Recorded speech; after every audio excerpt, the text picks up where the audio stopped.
Welcome to my presentation about the Siskiyou Crest Artist in Residence experience I had earlier this year.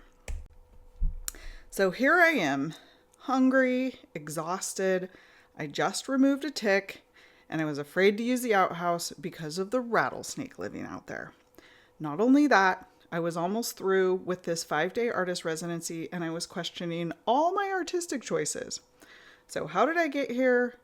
And did I lose my cool and send any paintings sailing down the mountain in a fit of frustration?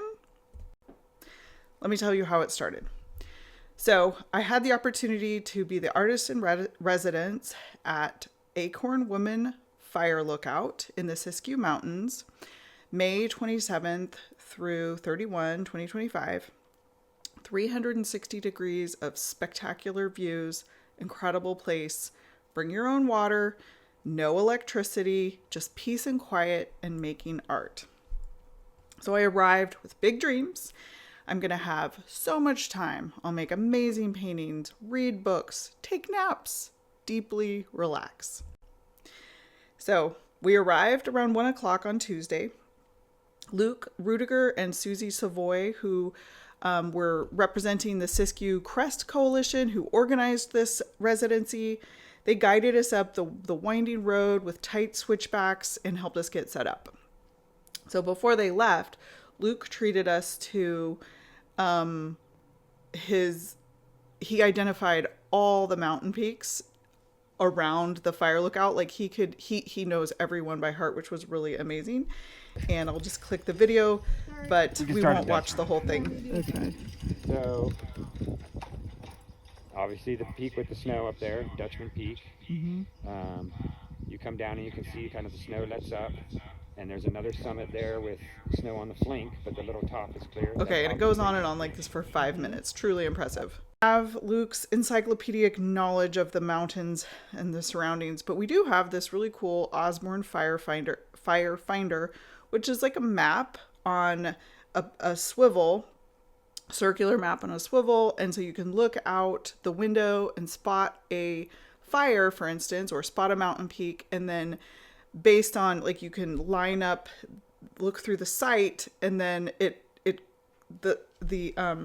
me get the thing. So you can, this is the fire lookout, and this little line pivots around, and so say you saw a fire this way, and then you would see what happened to be on the map over through here. Like this says Elliott, I'm assuming Elliott Peak. Anyway, really cool, fun to play with while we were at the fire lookout.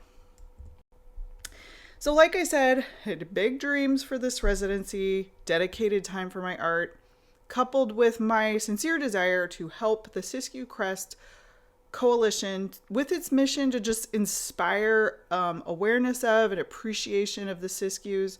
So my expectations going into it are high. So before I could make any career-changing masterpieces or make the world tread a little more respectfully with nature, we needed to set up camp. So here's our little camp kitchen. And when we go into the cabin, field mice have been living in the camp, in the lookout all winter, and we're like the first ones, maybe the second ones to use it. So we take time to sweep and scrub out the whole cabin. Luckily, I had brought a whole bunch of rags, some of them like old scrubby rags, and there was some bleach on the premises, so we made like light bleach solution and, got it really nice and clean, which helped a lot to be comfortable in. So that day, Tuesday, after we got set up, early dinner, my plan was to just make 2 meals a day, good sized breakfast, good sized dinner, early dinner, and then just kind of work through lunch.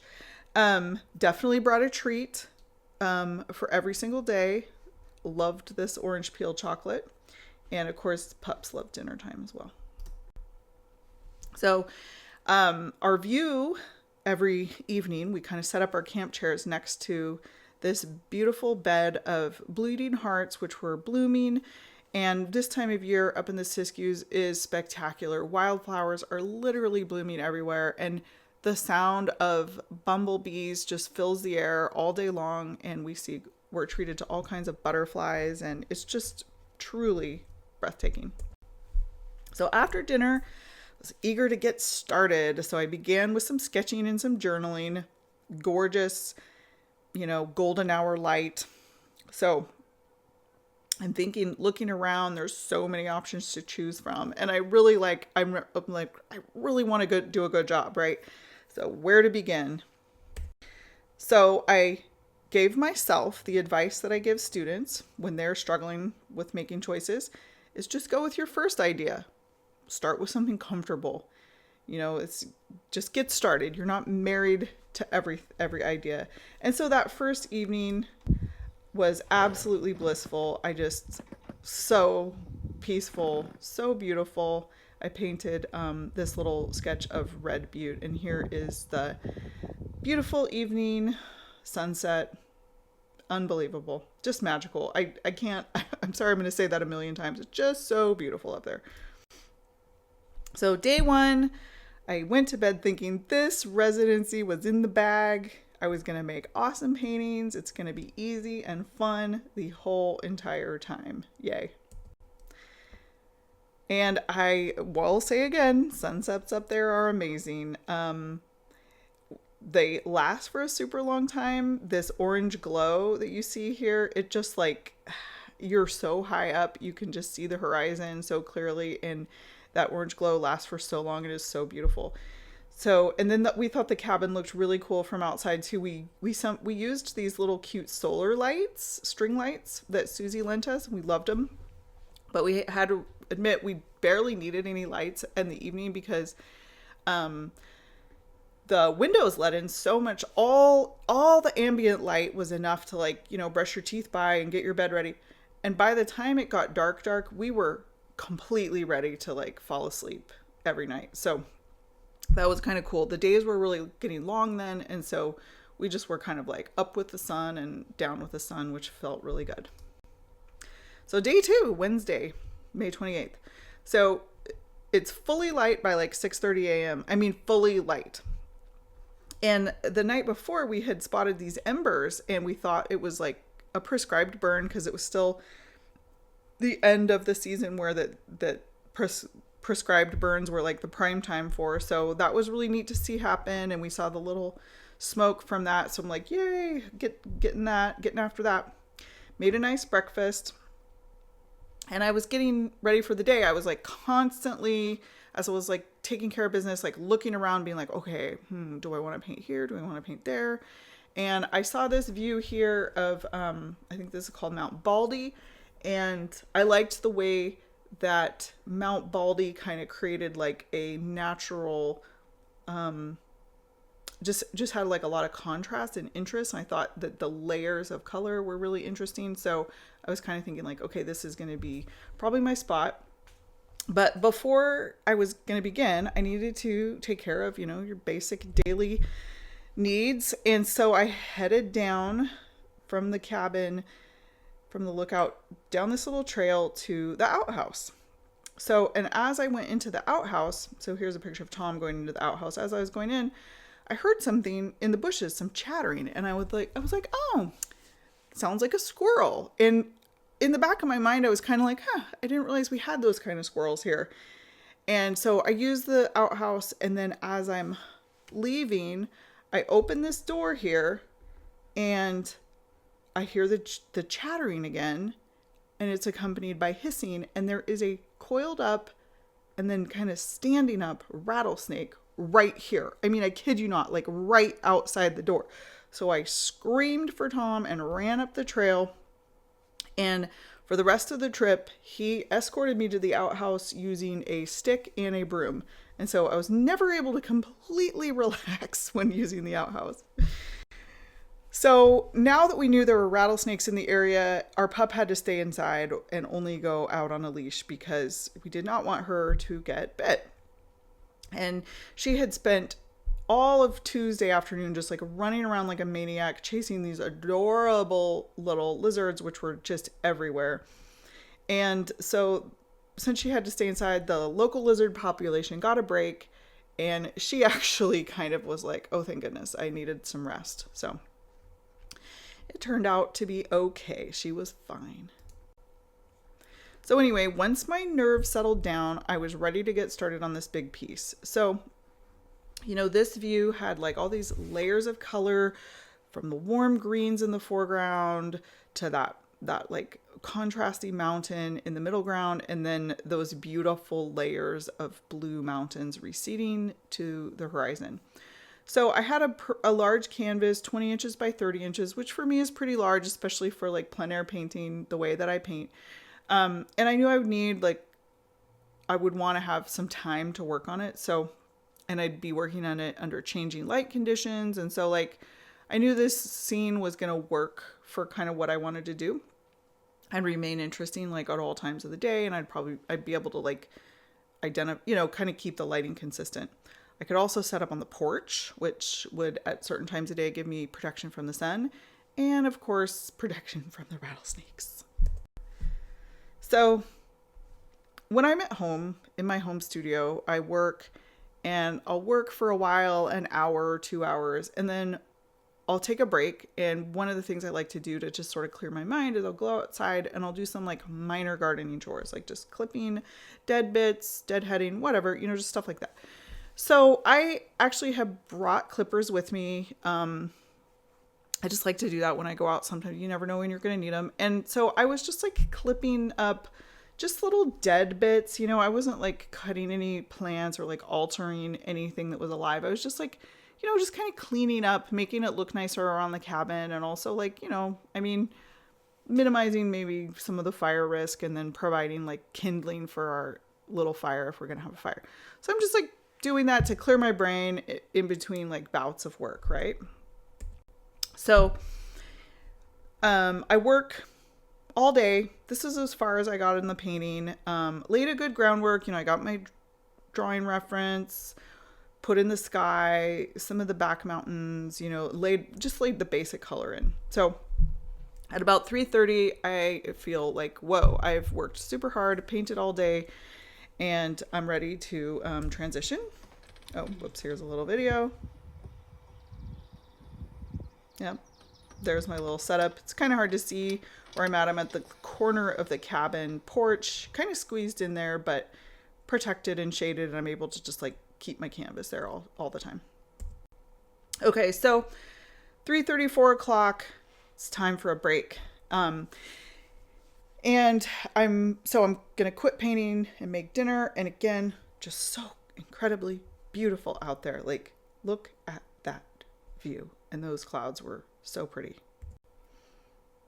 And this little body of water is Acorn Woman Lake below, which is like a popular lake. No motorized boats or watercraft are allowed on there. So it's just like this really peaceful place to go paddleboarding or canoeing. Really popular spot. And we had kind of thought we would go down there and swim, but the drive in up the mountain road was like only went up to the fire lookout, and then you had to go all the way out to the main highway and then over and then up a dirt road over there. So it was like actually in like an hour drive to get from here to there, even though as the crow flies is pretty close. So we wound up being very content up on the lookout, and we never went, but it's a great place to be. So we made dinner, cleaned up, watched this butterfly for a while. It was really pretty. So it was starting to get beautiful again, golden hour light, of course.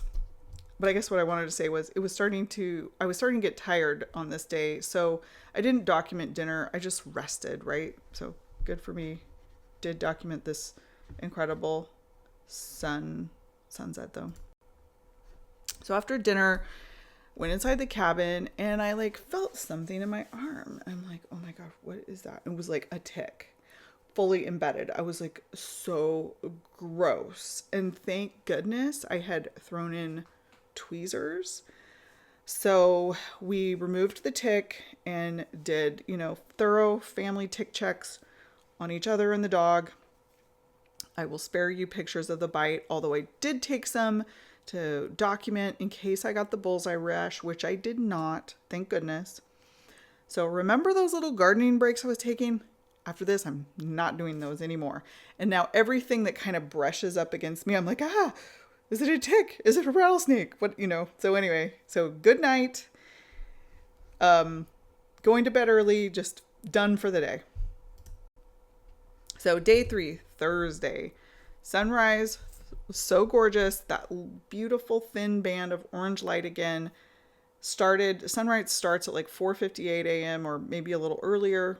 And I'm just too tired to actually get up and take a good picture. So I took kind of a crappy picture through the window, went back to sleep.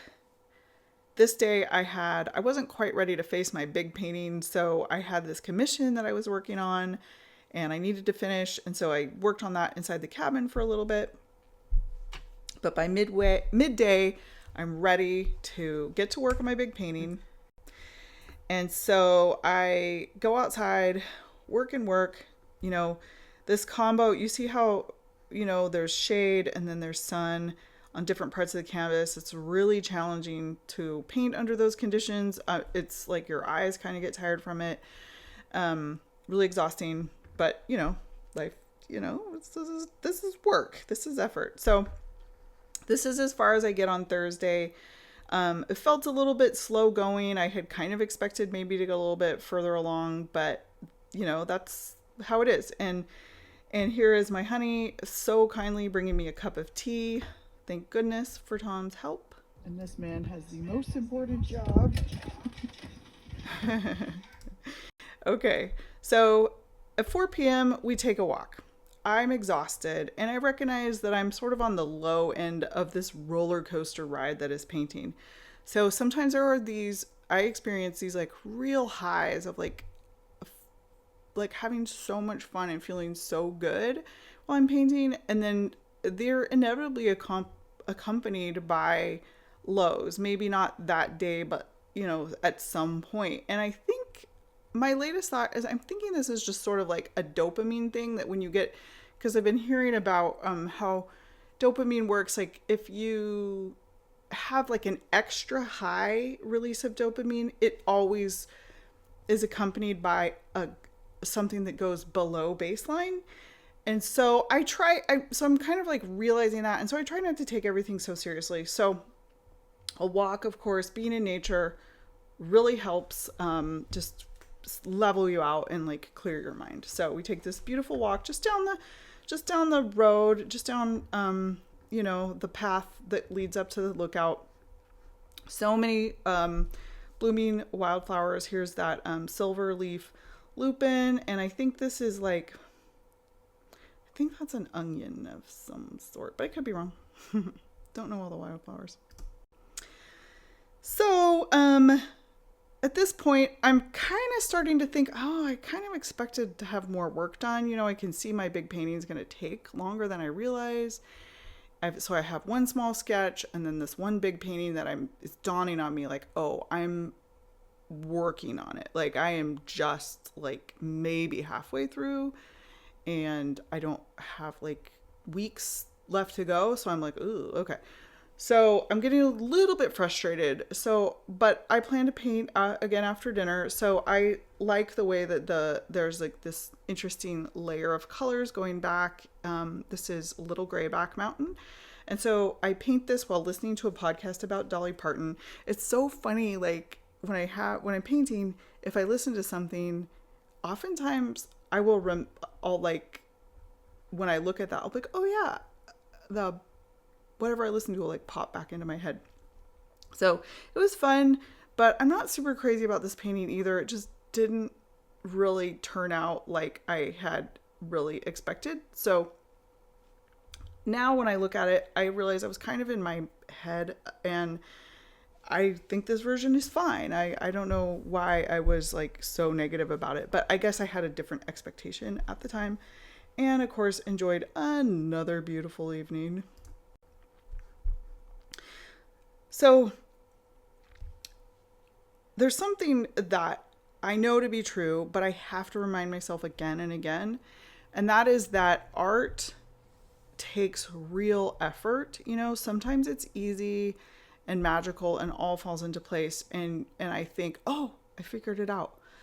I'll do it this way now. But in my experience, there's always been these periods of probing and digging and effort. And I've come to the conclusion that the times of struggle, those times of like real effort and frustration, actually help make the times of ease like bigger and better, help those magical times be like better. So I don't think you can actually like remove those struggles, you know, and I'm trying to like have perspective on that, right? So the metaphor that I'm using for it is like you hike up a hill and you have to work at it to be able to ride down. You can't get to the top of the hill without the work of getting up there. So back to the evening. That evening I took these pictures because nighttime, I want to tell you, is spectacularly peaceful. It is so quiet. You cannot hear any car sounds. You see maybe a couple faint lights of the Applegate Valley, a little bit of the glow from Medford, but it's still pretty gentle. You mostly just see the dark sky, incredible stars. The Milky Way is so milky when it's fully dark. I mean, in the middle of the night, like it's bizarre.